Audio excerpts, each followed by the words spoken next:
What's going on, YouTube? Metal Complex here, and today it kind of hit me all at once. I haven't done a video on what I consider to be Spyderco's 3 heaviest hitters, and I know a lot of you like a lot of different models from Spyderco, and there may be some of you out there who are Spyderco fans who are not fans of any of these 3 models.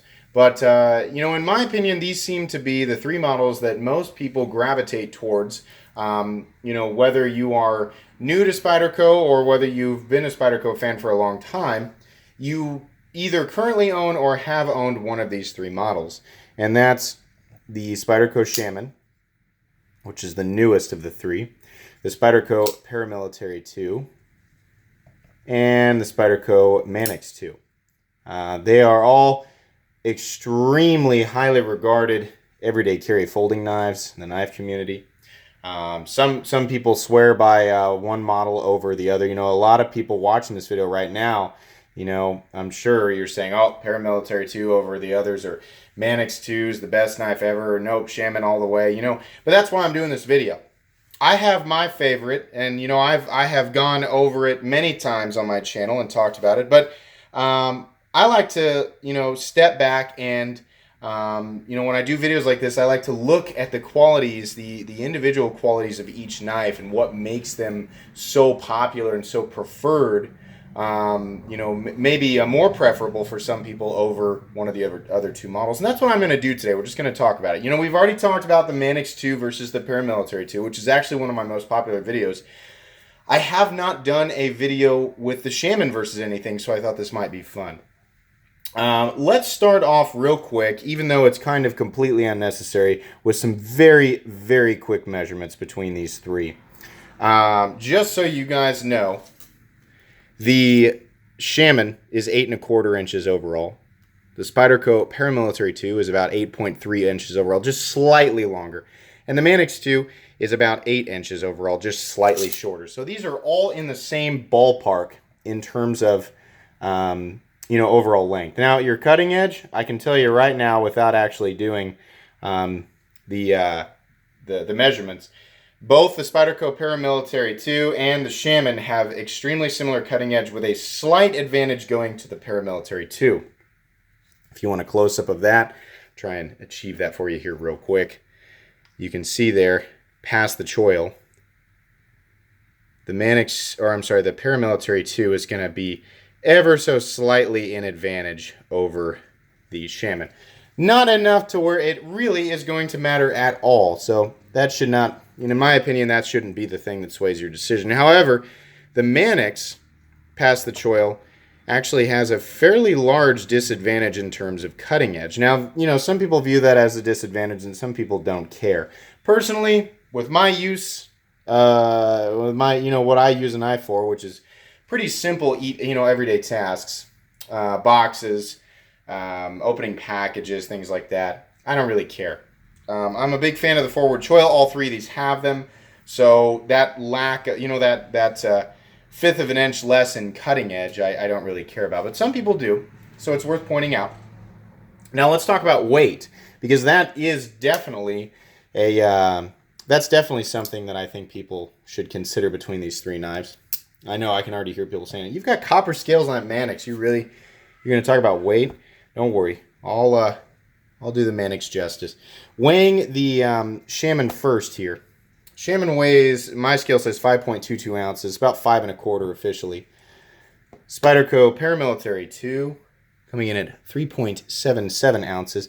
Now, this version of the Manix weighs like 8½ ounces. I took the G10 scales off of it. But with the G10 scales installed, Manix 2 with full steel liners, which is what this has. There's no milling on the inside here. I don't know if you'll be able to see that. No milling on this version. Weighs about 5 ounces, which is in between the Paramilitary 2 and the Shaman. You go with one of the milled versions, like your DLT exclusive, the red one in 20CV that came out here recently. That one's got milled steel liners. That one's going to weigh, I don't know, is it 4.5? It's somewhere around 4.5 ounces, maybe 4¼ ounces. And then you've got your ultra lightweight versions, which weigh, correct me if I'm wrong, 3 ounces. So you do definitely have different versions of the Manix that can be advantageous to you in terms of weight, if weight is one of your most swaying factors when it comes to decisions like this. But for the most part, these knives all kind of weigh right around that sweet spot that, for a lot of people really isn't going to make a difference. The other thing that's going to make this difficult in terms of, your decision is that the overall pocket footprint that these each take up are right about the same. If we're going to talk about this way, between the Manix 2 and the PM2, you're looking at about the same thickness. Between the Manix 2 and the Shaman. Shaman's a little bit fatter. Same here. But see, the advantage to the Shaman is you have contouring. So when you're holding this, there's sort of the thickness of it goes away because that contouring allows your hand to wrap around it. Whereas wrap your hand around it. Seriously, those of you who have right now, you're sitting on a couch and you've got your Shaman and your PM2 out. Hold them both. The PM2 is going to feel more blocky, even though it's not as thick. This isn't because of the chamfering. So yeah, it is thicker, but that's the truth of that. And that's why that's so preferable. And so many people are just, blowing up about the ergonomics of the Shaman is because you don't have that blockiness that comes with the scales on the PM2. Now, it sounds like I'm just massively in favor of the Shaman. And my subscribers know, I am a huge fan of the Shaman. Don't worry, we're going to talk about justifications for these other knives. You can see there, though, the blockiness. Now, the reason I didn't talk about this, but moving back to weight, the reason that the Paramilitary 2 weighs so much less is, number one, the total material in the blade between the PM2 and the Shaman it's substantially less in the PM2. Also, you have this massive steel backspacer back here. Yes, both have countersunk steel liners. You can see there. But this one just has the Shaman just has a whole lot more material on it in general, which is why the PM2 weighs so much less. So that's nice. Now, the other obvious advantage you get with the PM2 over the Shaman is because of the way that the blade is ground. Behind the edge, I want to say, somebody's going to have to correct me if I'm wrong. Well, it's incredibly thin. I say this all the time on my channel. The Paramilitary 2 is the universal standard of sliciness. And I cannot deny, if you've never cut through something with a Paramilitary 2, I think this is one of the ugliest knives out there. I've said it a lot. It looks like a folding pelican. But man, does it slice through material. And a lot of that's just you got to maintain the edge. It's CPM S30V is the standard steel that it comes in, which is actually the same standard steel that all three of these come in. But the way that the belly of that blade forms, or the way that they ground this blade to achieve that belly, and just how thin they got it behind the edge, that thing, it's an absolute lightsaber through material. And it's very, very advantageous if you are cutting cardboard. If you're breaking down boxes all day, every day, the Paramilitary 2 is really hard to beat because of all the different hand positions you can get in and how friendly that blade is. That's not to say that the Manix 2 wouldn't serve you well either. I would say this is probably the second, the second most universal standard of sliciness, the Manix 2. It's not quite as slicey as the PM2. But it's right about there, and that's partially due to, on this one, how thin the blade stock is, and how this is ground. It's completely flat ground. It's the Shaman is not going to be nearly as slicey. It definitely still cuts, but you have a much thicker. It's actually, truthfully, it's about as thick. It's a little tiny bit thicker than the PM2. I want to say the PM2 is 145 thousandths and the Shaman is 150 or 155 thousandths. But you see how far that flat carries out here, and how wide or how tall that blade is. And behind the edge even, it's just a little more chunky. This is more of a bodybuilder, and or a power lifter, and the PM2 is more of a, I don't know, maybe a professional basketball player or something like that. And I don't know what type of athlete the Manix 2 is. But that's kind of what I'm saying there in terms of cutting performance. Now, I want to be super clear about what I'm saying there. Because I think I kind of made it sound like the the Shaman doesn't hold a candle to either of the other two in terms of cutting performance. They do. All three of these knives are marginally different than each other in terms of performance. Truthfully, if you're looking for a blade that favors blade strength over anything else, and you like that contouring, maybe you like just having a more robust, blade that's got a little bit more tip strength, because truthfully, the difference between these three in tip strength is pretty major. The Shaman has substantially better tip strength. So if you're going to do a lot of stuff that requires you to kind of jab into stuff and kind of move around, especially if it's wood, the blade that favors strength is definitely going to be the Shaman. Now, if you're looking for, kind of the economic champion, I mean, in terms of, all around, high speed, low drag, and you're looking for cost efficiency, and you're looking for a blade that's going to be incredibly efficient at slicing tasks, and it's going to be lightweight, then the PM2 is going to win there, honestly. Now, if you want something a little bit in between, and you want, in my opinion, the best ergonomics, it's hard to say between the Manix 2 and the Shaman. Ergonomically, they're both amazing. But, the Shaman has the benefit of having the contoured handles, but the Manix 2 just locks in. I mean, it really locks in. So it's really hard to say. But the Manix is kind of the in-between between the PM2 and the Shaman, because it's got that ball bearing lock, and that's a substantial lock. Regardless of the total or the overall blade geometry, this is the thinnest blade of the three.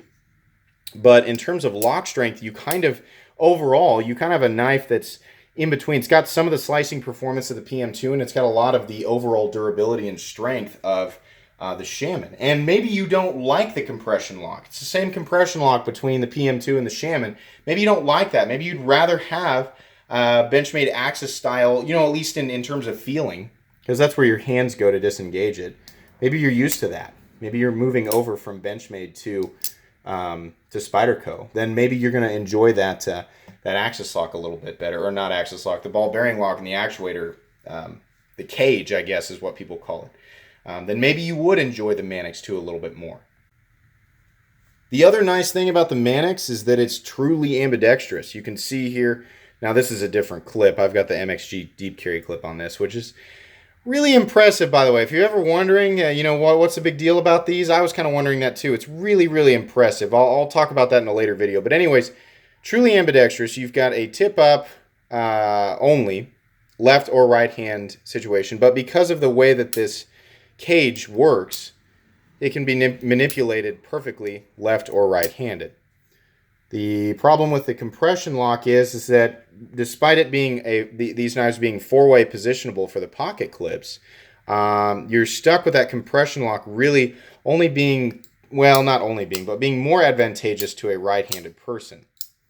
Left-handed person, you have to manipulate it like this, which in my opinion puts your hand in a position where you're kind of at risk of dropping the knife. Either way, with a compression lock, in my opinion, where you have to hold on to it, you're kind of at a risk of dropping it. But especially, God, in the left hand, it really doesn't seem to want to work. And for whatever reason, in the case of the Shaman, it doesn't quite as readily want to drop. In my right hand, for whatever reason, I'm not going to be able to demonstrate on camera. Maybe it's just because I'm so used to manipulating it with my right hand. But anyways, despite the pocket clips being four-way positionable on the Shaman and the Spyderco Paramilitary 2, they're not as advantageous for left-handed people. It's minor, but it's something to consider. Absolutely. I mean, I can't deny that. Now, the pocket clips between all three of them, they're pretty much the same design. The Shaman has the hole right there, the lanyard hole right in the middle, and it's not the amount that sticks out of your pocket on the Shaman, in my opinion, is perfect. Some people really hate that pocket clip. I don't. I really like it. The position on the Manix is good. The lanyard hole is kind of awkwardly up the back of the knife a little bit. It's fine, no big deal. And it's off to one side on the PM2. I prefer the way that it is on the Shaman. I don't mind the way that it is on the PM2 or the Manix, and that's pretty much that, In terms of disassembly, far and away the hardest one to disassemble is the Manix 2. This is a huge pain. When I put the scales on here, it wasn't that big of a deal, but that's because I didn't have to get into the cage. If you have to get into the cage, it's a nightmare because that ball bearing comes flying out of there, the spring comes flying out, the cage comes flying out. Getting it all back together is a mess. It sucks. And that probably sounds like a challenge to some people who have never done it. Trust me, it's not fun. The PM2, it's plenty easy to take apart. No issue there. Same with the Shaman. They're both incredibly easy to take apart.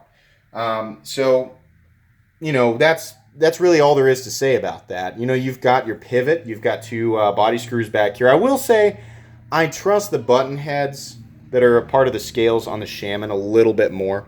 I just think that they're better. I think they might be a little bit tougher, but I don't know. That's because of all the Spydercos I've had in the past, taking apart or pulling those flat top screws out. I've just had them strip, so I don't know that I 100% trust them, but that might be a bias, and it might be because the old Spydercos had red Loctite on them, so that may or may not hold any real merit. So aside from, the hardware and the different blades and the handle shapes and things like that, there's not a whole lot more to talk about, but I will say this, in terms of pricing, there is definitely advantage both for the Spyderco Paramilitary 2 and the Manix 2. The PM2, I think, comes in at $135 for this version, which is just G10 and S30V. The Manix 2 comes in $110, $115 for the exact same thing. If you want to upgrade to the black blade, I think then it comes in at $135. And then, of course, the Shaman right now is notorious for being a tad overpriced. And yes, I am saying that sarcastically because it's $181. And yeah, the G10 scales are contoured and it's really cool and it's new, but $181 or $189, whatever it is at the time of this video, is a little bit, people are not super happy about that. Another thing that, I think a lot of people should consider is ease of manipulation. Now, if the only one you've ever handled is the Paramilitary 2, then that one's going to feel the most native to you. No, I'm not trying to make a joke about the Spyderco native. But if you've never handled any of these, I guess that's who I'm speaking to directly. The very first one of any of these that I handled for myself, truthfully, was the PM2. But the first one I bought for myself was the Manix. Now, you would think that would lead me to favor the Manix over the other two, but truthfully, unless you've got really big hands, manipulating this one with one hand requires you to brace the butt of that knife against your palm, and then you kind of have to pull back and whip it closed. Now, the axis lock, I'll admit, is a little bit easier to manipulate than that cage switch, but easier yet is definitely the compression lock. Oh my gosh, I just failed at that flick so bad. But that is really easy to manipulate, and I'll say this, in my opinion, the easiest one to manipulate is actually the Shaman because of how heavy the blade is. A lot of people say, oh, that nubbin comes back out, and everybody talks about how it comes back through there and it hits you in the finger. Yeah, I mean, sometimes, but for the most part, you can get that blade to fall pretty much perfectly in place once you've played with it a little bit. It's really extremely similar to the PM2, except the weight of the blade makes the fall a little bit more reliable, despite me actually demonstrating it better with the PM2 on camera. In my opinion, it's a lot easier to get the Shaman to do exactly what you want it to do versus the PM2. But that's just my opinion. This is all going to come down to preference. The truth is that if I've made one of these knives sound like the best, but you hate how it looks, then you probably won't buy it anyway. How these knives look to you, I think, is whether or not people actually want to admit it, will absolutely play a role in whether or not they want to make that purchase. Well, I mean, they might. When I first started, getting into Spyderco knives, I hated how they looked all the way around because I didn't really like the hole, and they all just looked like birds. But truthfully, to this day, I still hate how the PM2 looks. The Manix 2 looks meh, but God, I love that knife, just in terms of how well it locks into my hand, and I've had the most experience and use with that knife. Now, actually, right now, currently, I enjoy the Shaman the most, and that's probably because of the contour G10, and I kind of like a more robust blade. I don't care as much about it being able to shave toilet paper or anything like that. I kind of like knowing that the tip strength is there if I need it, even if I'm not using my knives in a way that would require that. I like knowing that it's there. It feels closer to a Hinder XM18 than the other two, and the Hinder XM18 is truthfully my favorite knife. But that's what I'm saying, is like my own personal biases are coming out when I'm choosing which one's right for me, and that's going to be the way that it is for you, you know. Another thing to point out is both the PM2 and the Shaman are open body designs with a small backspacer here. The Manix 2 arguably is close to the Shaman setup, except you've got a larger backspacer up top that needs to be there because of the caged bearing lock. And then it's open body back here. So they're all fairly similar, except that on the Manix, at least the linered versions, the liners come all the way out to the lips, whereas the liners in the PM2 and the Shaman are actually countersunk inside the knife. You can see there. There's also not excess jimping around the outside of the PM2 or the Shaman on the scales, but there's jimping all over the place on the Manix. So if you're not a fan of the excess teeth all over the place, you may not like the Manix as much. I will say this: if you're a fan of the Hinder XM18 and you love the ergonomics and you've never handled any of these knives, the one that you're going to favor the most for ergonomics is the Manix, because the Manix has almost identical ergonomics to the Hinder XM18. All three of these currently have and will continue to have exclusive runs and sprint runs. Most recent, at the time of this video, being the M4 and Jade Shaman. And yeah, I'm using this opportunity to show it again because, oh god, I love this knife. I'm sorry, I shouldn't even be showing it. But they all three have different variants, you know, with different steels, with different colored G10. So those will all be available. You can kind of pick your flavor, pick your steel, whatever. Prices are going to be a little bit higher on those. Flightanium currently makes scales for both the PM2 and the Manix. Hopefully the Shaman soon in titanium, copper, as you're seeing there on the Manix, and they also make them in brass.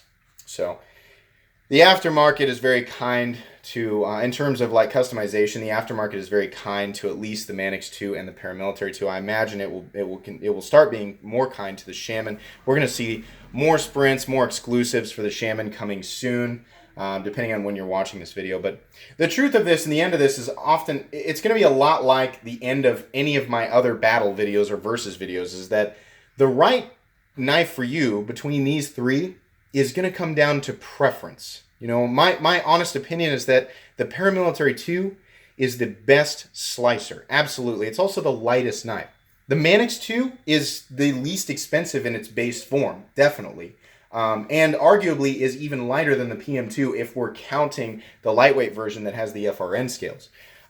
It's also arguably the best ergonomically, or at least it will lock your hands in the best. So if you're worried about whether or not you're going to drop the knife, in my opinion, you're less likely to drop the Manix 2 than the other two. It's also the only one with the ball bearing lock, which is arguably one of the strongest locks out there right now. I know I'm opening up a can of worms saying that, but and it's got a killer blade shape, but it's also got a tall footprint.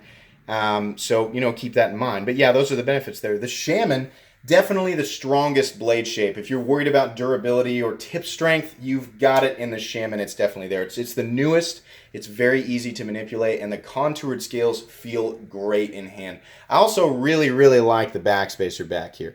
In a lot of ways, the Shaman feels like the full package or an evolution of the Manix 2 and the Paramilitary 2 combined.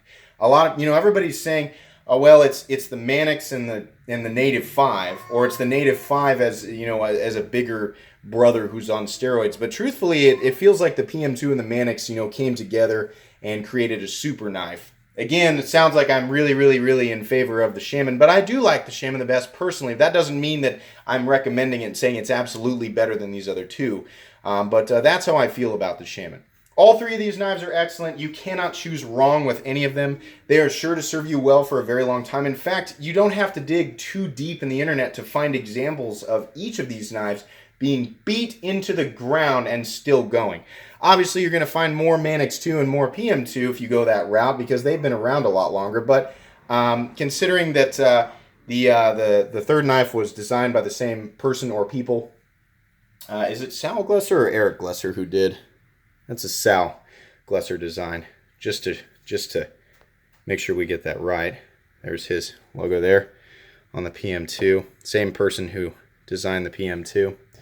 And then the Manix 2 was Eric. So father and son, all three of these, you know, legendary knife designers, and just these knives are so great. They're so excellent. They're easily three of the best folding knives on the planet. I can definitely say that. You can disagree with me, but I feel pretty confident saying we're looking at three of the best folding knives on the planet right here.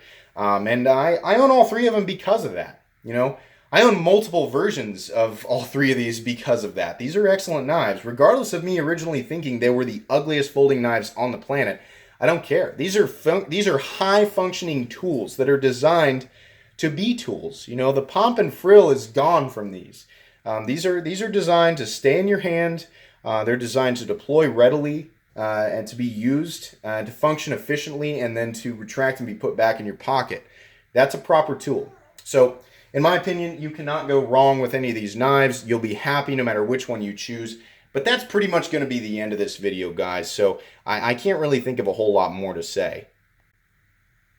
I hope you guys got something out of this video. I hope you were at the very least entertained. Maybe you already own all three of these knives and you're just sitting on your couch flipping them all open and watching this and just being entertained by it. Which is stuff, that's what I do every day. I watch other channels and that's exactly what I do, especially on the weekend. So whether you're watching this to get advice, whether you're watching this to get validation on a recent purchase from one or all three of these knives, or you're just doing what I just said, you know, either way, I hope you enjoyed it. If you did, please leave a like. If you'd like to check out my other content, I do, of course, have lots of videos of knives that are either expensive or inexpensive that I do or don't like, so check those out. And if you enjoy all my content, please subscribe to my channel because there's definitely more coming. If you are already subscribed to my channel and you have been for a while, if you're enjoying my content and you would like to help support me, you can do so with just $1 by following the link in the description to my Patreon. It would absolutely mean the world to me. But anyways, guys, thanks again for watching and have a great day.